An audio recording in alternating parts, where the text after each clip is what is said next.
The runway may be clear today, but this is the scene outside Kabul airport as people try to get in and the Taliban take control of the streets. This was the reality inside one US Air Force transporter yesterday, with around 640 refugees crammed in. Of all the people trying to get out, these are the lucky ones.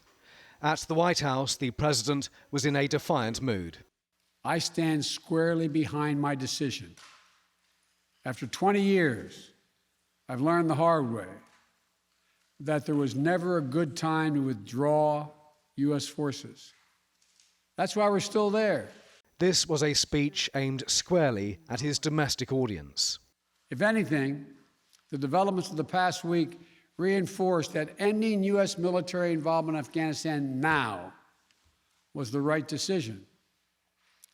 American troops cannot and should not be fighting in a war and dying in a war that Afghan forces are not willing to fight for themselves. The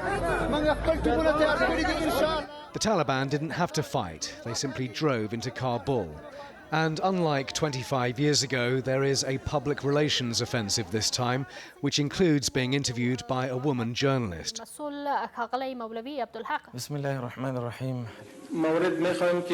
And at their first news conference this afternoon, the Taliban leadership insisted that the fighting is over and that there will be no violence or discrimination against women, that women will be able to continue to work and study according to Islamic law.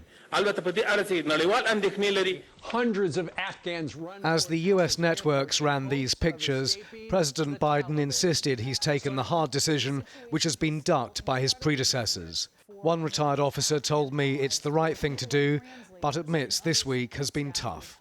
You know, it's just exhaustion, frankly, because for those of us who've been questioning the conduct of this war for years, it's a low simmering rage.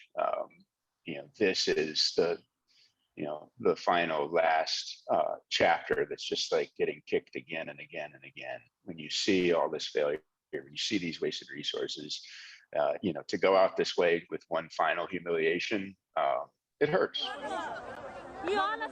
There is a lot of hurt. The new reality in Afghanistan looks much like the old days, pre-9/11 and invasion. And who can estimate the refugee numbers which will be prompted by this new reality? Simon Weiger, 5 News.